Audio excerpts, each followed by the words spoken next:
Je suis Emmanuel Vandamme, je suis président de POP. POP est un groupe d'entreprises sociales qui intervient sur les questions d'innovation sociale et de numérique à travers plusieurs activités. POP School, un réseau d'écoles inclusives au numérique. Pop-up, qui est une activité de design, de projets, de politique publique autour du numérique et de l'innovation sociale. Pop Café, qui est un nouveau dispositif que l'on est en train de lancer autour de la création de cafés d'inclusion numérique. Et Les Assembleurs, qui est le réseau régional de l'inclusion numérique, dans lequel POP n'est qu'une des parties prenantes, parce que c'est un projet qui est porté par la région, par la DRJSCS à travers le CILAD, et donc par POP. Et je suis par ailleurs président de la MEDNUM, qui est la coopérative nationale des acteurs de l'inclusion numérique, qui a lancé pendant le période de confinement le projet Solidarité numérique.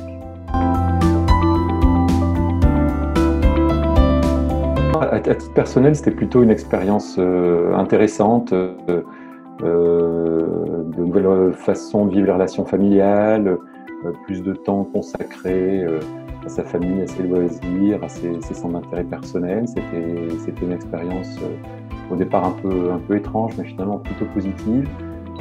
Sur le travail, je suis très partagé. À la fois, ça a été l'occasion de monter des projets comme le projet Solidarité numérique avec la MEDNUM, qui est un projet qui n'aurait jamais vu le jour s'il n'y avait pas eu ce contexte de confinement, et qui sont des projets, je pense, qui ont vocation à perdurer. Donc ça a été une période d'innovation, en fait, et de très forte mobilisation. Donc ça, c'est le côté très, très positif. Et après, sur la réalité des journées de travail, je trouvais ça relativement pénible, finalement, de se retrouver avec des modalités de collaboration très réduites. C'est le téléphone ou la visio. Et c'est là que l'on voit que les outils numériques peuvent être des super outils d'augmentation des relations de travail, de dématérialisation, de fluidification. Enfin, c'est vraiment des outils très, très précieux. Mais que dans un cadre de travail pour collaborer avec une équipe, on a quand même aussi besoin d'être ensemble et de se retrouver et d'avoir des moments aussi des petits moments off et ne pas être que sur des temps de travail distants. Donc j'ai hâte qu'on retrouve une certaine forme de collaboration présentielle, même si clairement dans nos activités, par exemple, on sait déjà qu'on va garder une très grande part de télétravail.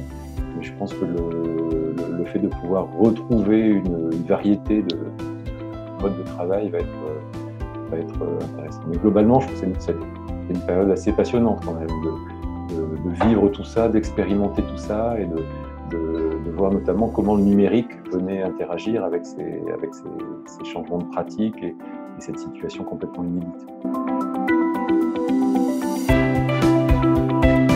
Alors, les actions de POP, des assembleurs sur les QPV, toutes les activités de POP ont à un moment des activités qui se font dans les QPV.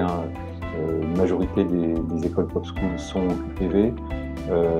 Dans les activités de pop-up, d'accompagnement, de politique et de projets publics par le design, on est en train d'intervenir par exemple sur le territoire de Lens-Liévin, d'Hénin-Carvin et de Béthune-Bruay, sur des enjeux de mobilité avec Tadao, donc comment développer la mobilité dans les quartiers prioritaires de la ville, notamment avec le numérique, mais pas uniquement avec le numérique, en inventant aussi de nouvelles modalités de mobilité, des mobilités douces, des mobilités collaboratives, etc.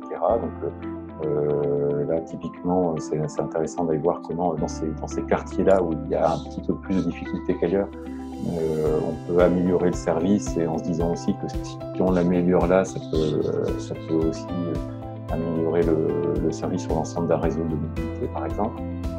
Un projet, j'ai deux projets en fait en tête un peu plus particuliers qu'on mène sur les QPV qui me semblent assez intéressants ou emblématiques.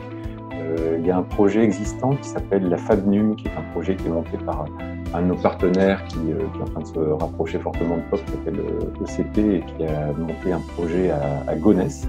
Donc là, on est un peu plus loin des Hauts-de-France, on est en Île-de-France, en Seine-Saint-Denis.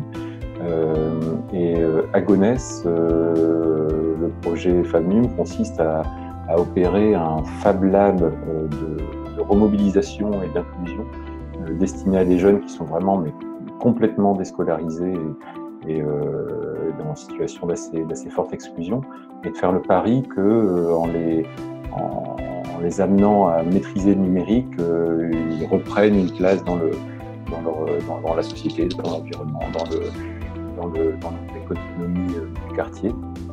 Et ça fonctionne vraiment extrêmement bien en fait. C'est vraiment, c'est assez bluffant, hein. C'est les jeunes du quartier qui ont été mettre 3000 logements sur la base de données d'adresse de Google Maps ou de l'État d'ailleurs, parce qu'il y avait un quartier de l'État social qui était absolument en dehors de la carte. En fait, il y avait 3000 logements qui étaient sur la même adresse. Donc, quand il y avait des livraisons, les livreurs ne savaient pas où aller. Tout ça était sur le même point géolocalisé sur les cartes. Et les jeunes ont fait un travail d'aller géolocaliser chaque logement. Ça, par exemple, c'est quelque chose qui a apporté une énorme valeur à la collectivité. Ils travaillent aussi avec les services techniques de la ville. Ils vont faire des petits systèmes d'arrosage pour les ronds-points, les terrains de foot. Ils vont faire des petits dispositifs ou des supports de communication pour les services de la ville. Donc ça marche extrêmement bien. Et la remobilisation est assez évidente, hein, parce qu'il y a un taux de sortie positive vraiment très, très important. Et c'est même devenu un élément de communication, de revalorisation du quartier et de la ville. Ils ont fait la une de plein de médias, etc. Enfin voilà, donc c'est un projet que je trouve vraiment très intéressant, alors, dans lequel le numérique est parfois un peu le prétexte. En fait, on prend le numérique comme objet que l'on peut maîtriser, sur lequel on peut développer ses compétences, et sur lequel du coup on peut appuyer en fait un parcours d'insertion. Une bonne partie d'entre eux peuvent faire complètement autre chose que le numérique, mais certains après continuent aussi dans le numérique. Et pourquoi le numérique? Parce que le numérique, ça apporte aussi une certaine capacité à être bricolé, à être découvert. On peut trouver soi-même des ressources, on peut partager des ressources. C'est un domaine d'intervention et d'acquisition de compétences qui offre plein de possibilités en fait de collaboration et de montée en compétences, et qui se prête donc très bien à cette logique de remobilisation et d'inclusion.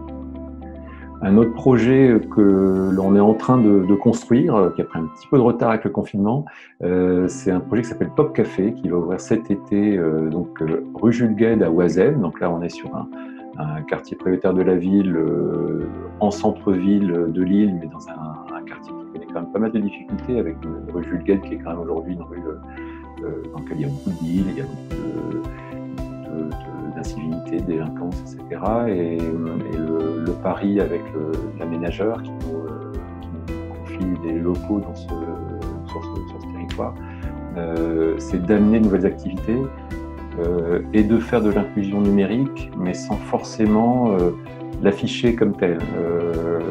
Notre constat, c'est en travaillant sur ces sujets d'inclusion numérique, en particulier dans le cadre des assembleurs, c'est qu'une partie du public ne va pas vers des lieux qui se définissent comme des lieux de montée en compétences numériques, parce que ce public a l'impression que le numérique c'est définitivement pas pour eux, ou parce qu'ils ne se rendent pas compte qu'ils ont besoin de cette montée en compétences.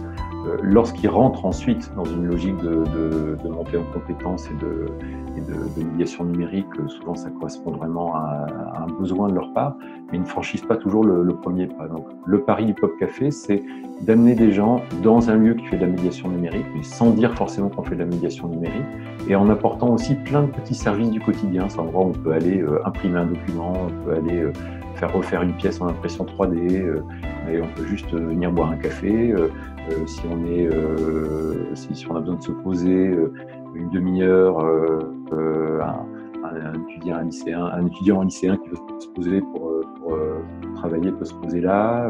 On peut se faire accompagner sur des démarches, on peut se faire accompagner sur l'acquisition de nouvelles compétences, de nouveaux outils, de nouveaux logiciels, etc. Et l'idée de tester cette nouvelle forme de médiation numérique à partir de cet été, donc sur le quartier d'Oisem. Le lien entre quartier prioritaire et inclusion numérique, je pense qu'il est vraiment assez évident. Il a été rendu encore plus évident par la crise sanitaire et le confinement. On voit que c'est quand même les gens les plus fragiles socialement qui sont aussi le plus touchés par les difficultés numériques. Donc on voit que c'est vraiment, ça fait partie des quartiers sur lesquels il y a un effort particulier à faire. Nous, aux assembleurs, nos activités de POP, on veille toujours à avoir une approche de la médiation numérique qui soit très large. Il y a de vrais besoins spécifiques aux publics les plus éloignés, mais aujourd'hui, c'est bien difficile de définir qui est éloigné ou pas du numérique. Il y a quand même une assez forte majorité de gens qui ont des besoins de monter en compétences. Donc, évidemment, les besoins d'inclusion numérique dépassent largement ces quartiers prioritaires. Mais c'est clairement dans les quartiers prioritaires qu'on ressent les besoins les plus importants et sans doute les plus urgents.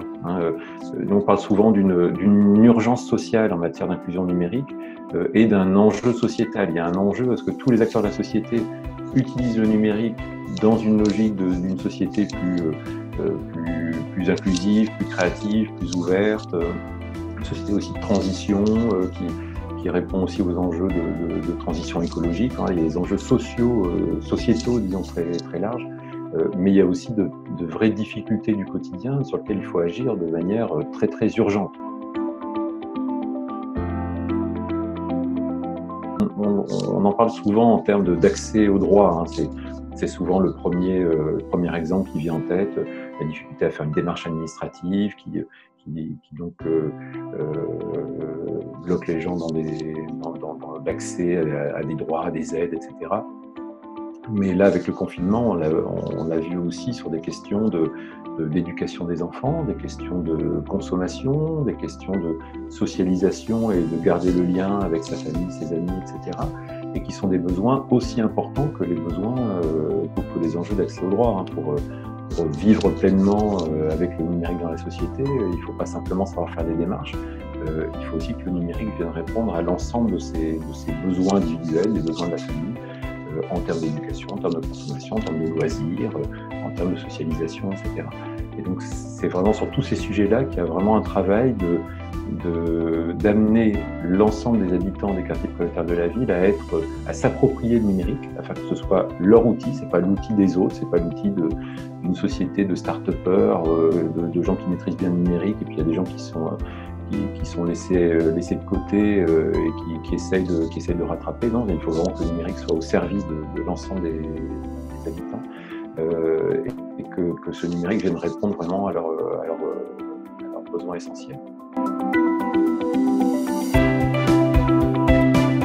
Je pense que là, la crise a vraiment mis l'accent sur ces difficultés numériques d'une partie des habitants.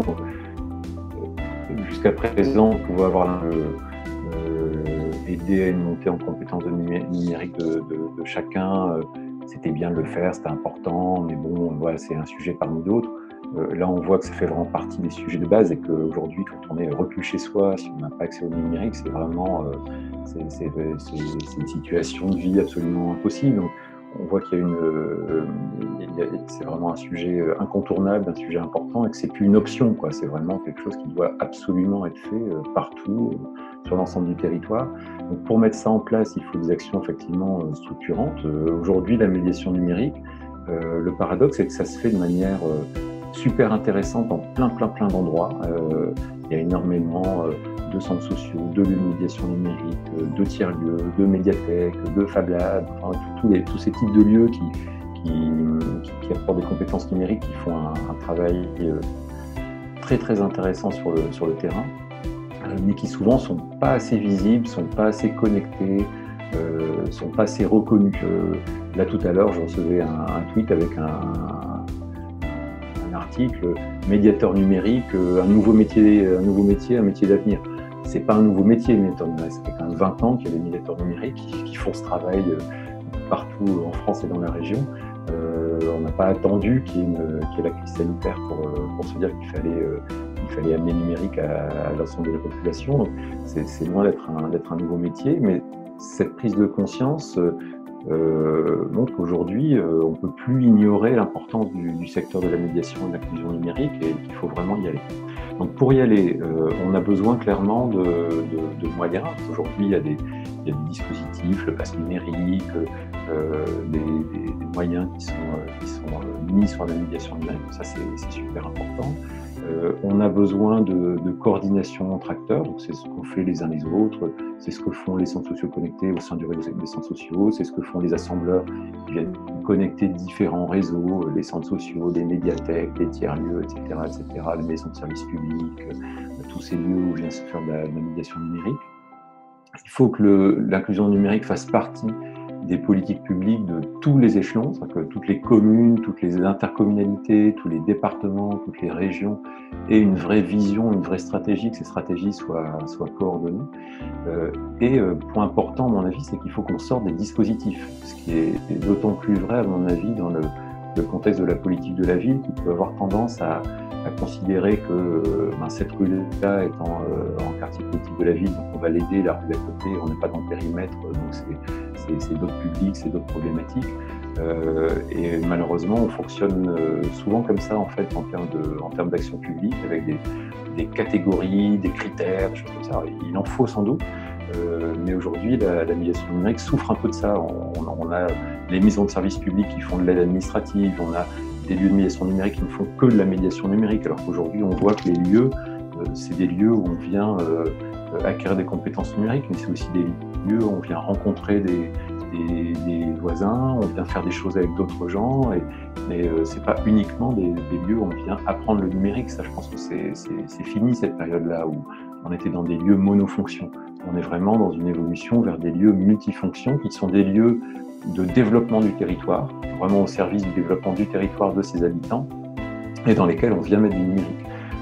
Alors évidemment, les centres sociaux ont toujours eu une vision beaucoup plus large et ont intégré le numérique comme l'une de leurs actions au service d'un développement social du territoire.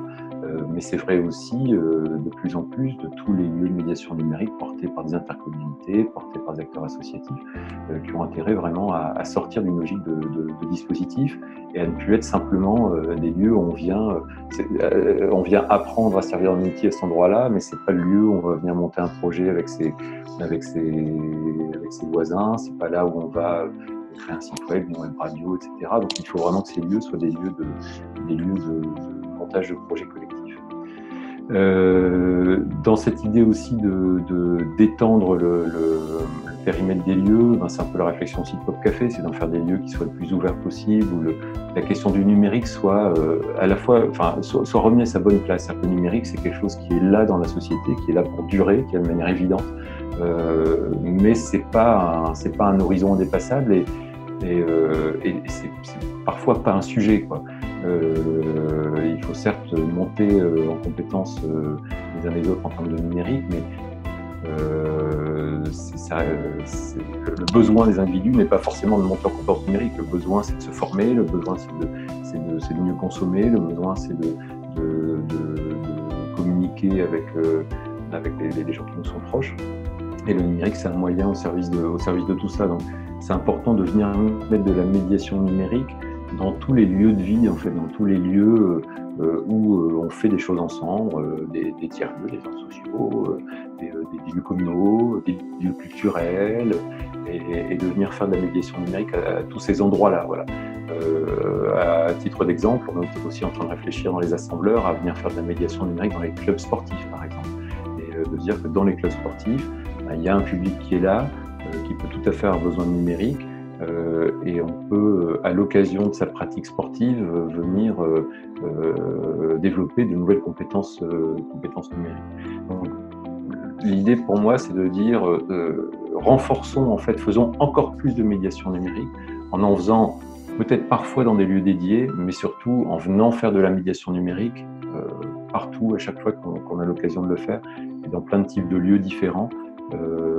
Et qui ne soient pas des lieux qui soient dans une logique de silo, de label, de dispositif, avec un financeur, un critère, un type de public, etc., qui amène à dire à certains publics, non, désolé, on ne peut pas vous accueillir parce que vous n'êtes pas dans la catégorie, vous n'êtes pas un jeune de tel à tel âge, vous n'êtes pas quelqu'un en situation, dans telle situation sociale, et donc on ne peut pas vous accompagner. C'est important d'accompagner tous les habitants, puis de faire en sorte aussi que les gens s'accompagnent les uns les autres et de créer des conditions pour être aussi sur un apprentissage par les pairs et que les communautés d'habitants deviennent auto-apprenantes en développant leurs propres compétences et en se se transférant des compétences entre elles. C'est aussi d'aller vraiment chercher tous les usagers invisibles et tous les gens qui ne viennent pas aujourd'hui dans les lieux, les dispositifs de médiation numérique. Je pense que des projets comme Centre social à la maison, comme la plateforme Solidarité numérique, on fait venir, on fait voir de nouveaux publics qui sont des gens qui ne vont pas forcément dans les lieux de médiation et qui ont pourtant un vrai besoin. Donc je pense que c'est important de multiplier en fait les canaux et les modalités de la médiation numérique, de le faire à travers une plateforme téléphonique, de le faire à travers un site web. Alors évidemment, le site web, ça ne va pas s'adresser à ceux qui ont les besoins les plus basiques et qui n'ont pas forcément l'équipement et la capacité à aller sur un site, mais il y a aussi plein de compétences numériques un peu plus évoluées qu'on peut acquérir soi-même en allant sur une plateforme, en étant guidé, et de multiplier comme ça les points de contact pour aller chercher tous ces habitants qu'on ne voit pas encore aujourd'hui dans les actions de médiation numérique parce qu'ils sont très éloignés et parce que aujourd'hui peut-être il y a seulement une partie des gens qui se rendent compte en fait qu'ils ont ces besoins-là et donc ils ne se rendent pas encore compte du besoin. Donc je pense que c'est important d'aller chercher tout ce public invisible.